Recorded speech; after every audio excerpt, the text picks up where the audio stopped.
রব্বুল আলামিন যেটা আমার আপনার কপালে তাকদীরে কিসমতে লিখে দিয়েছেন সেটা হবেই। এর নাম হচ্ছে ওয়াল কদরি খাইরিহি ওয়া শাররিহি মিনাল্লাহি তাআলা। মানে তাকদীরের মধ্যে আমার আপনার কিসমতে কপালে আল্লাহ পাক লিখে দিয়েছেন, আর যেটা তাকদীরে লেখা হয়ে গেছে সেটা আপনার হবেই। আজ হোক, কাল হোক, পরশু হোক, তরশু হোক, 6 মাস পর, 6 দিন পর, 6 বছর পর, কিন্তু হবেই। বিসমিল্লাহির রহমানির রহিম। মোহতরম নাজরিন ও সামিঈন, আজ এক সপ্তাহ পর আপনাদের সাথে আমার সাক্ষাৎ মুলাকাত। মুসিবত যখন কোনো মানুষের কাছে আসে তো সে মুসিবত আর পেরেশানি, দুঃখ আর কষ্টটা কাউকে বলে আসে না। আর আপনি দেখবেন যখন আপনার কাছে একটা মুসিবত আসবে তো মুসিবতের পেরেশানির একটা লম্বা কাতার হয়ে যায়। তখন ধাপের পর ধাপ, একটার পর এক মুসিবত দেখবেন আপনার কাছে আসতেই রয়েছে। আমি এই এক সপ্তাহ ধরে দেখলাম, তো সেই জিনিসগুলো দেখে আমি বুঝতে পারছি, আমার মনে একটা এহসাস জাগছে যে সত্যিকারে মানুষের কাছে যখন মুসিবত আসে, আল্লাহ রাব্বুল আলামিন মুসিবত যখন পাঠান তখন সে মুসিবতটা বারবার আপনার কাছে আসবে। এই কিছুদিন আগে একটা সমস্যায় ভুগছিলাম, সেই সমস্যার সমাধান হলো না, তারপরে দেখছি আরেকটা মুসিবত একদম সামনে চলে এসছে। আপনারা হয়তো ভাবছেন যে এক সপ্তাহ ধরে আমার ভিডিও দেখতে পাচ্ছিলেন না, ভিডিও আসছে না, ভিডিও আপলোড হচ্ছে না। তার কারণ কি? একদিন সকালবেলায় আমি হাটে যাই। এবার মানুষের সংসারের জীবন, তো এই সংসারের জীবনে মানুষ যখন একা আর একলা থাকে তখন সমস্যা অনেক থাকে। তো যেমনি আমি হাটে গেছি, তো আলু পেঁয়াজ সংসারের মানুষের যা লাগে, তো একটা ভাইয়ের কাছে আমি গিয়ে বসে আলু টালু কিংবা পেঁয়াজ, আলুর সেখানে বসেছিলাম আমি।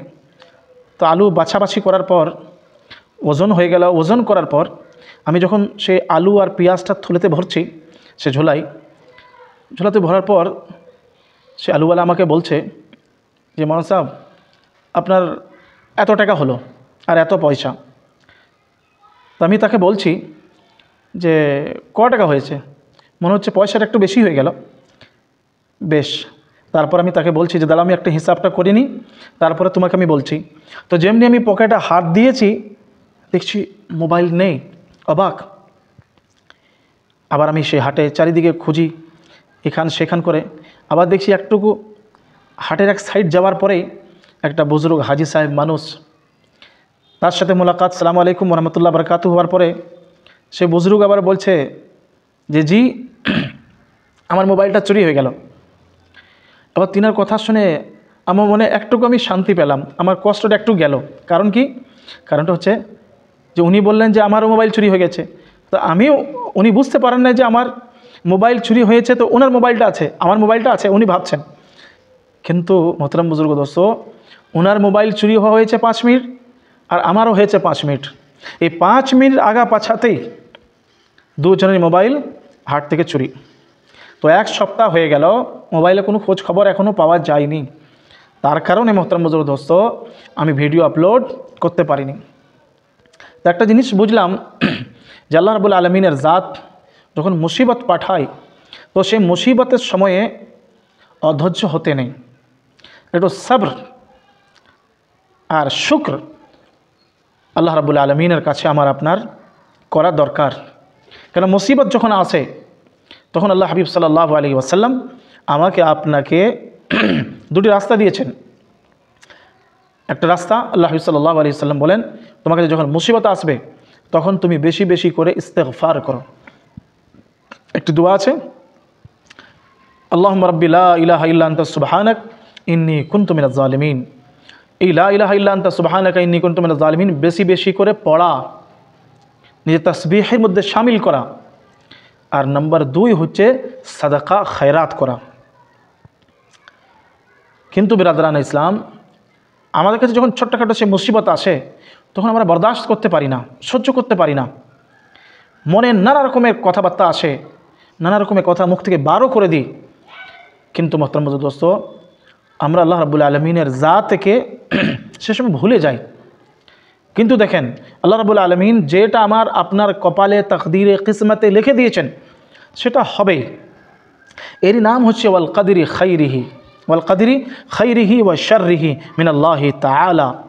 মানে তাকদীরের মধ্যে আমার আপনার কিসমতে কপালে আল্লাহ পাক লিখে দিয়েছেন, আর যেটা তাকদীরে লেখা হয়ে গেছে সেটা আপনার হবেই।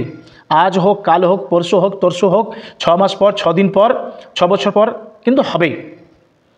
তো মোহতারাম বুজুর্গ और দোস্ত, আজকে যে আমার আপনার হাসরত আফসোস হচ্ছে, এই আফসোস করে আর কোনো লাভ নেই। কি করতে হবে আমাকে আপনাকে? যখন আমার আপনার কাছে মুসিবত এই ধরনের বারবার আসবে, তখন আমাকে আপনাকে বেশি করে ইস্তেগফার পড়তে হবে, লা ইলাহা ইল্লা আনতা সুবহানাকা ইন্নী কুনতু মিনাজ জালিমিন পড়তে হবে, ইস্তেগফার করতে হবে। আর নম্বর 2 হচ্ছে সাদাকা খয়রাত করতে হবে।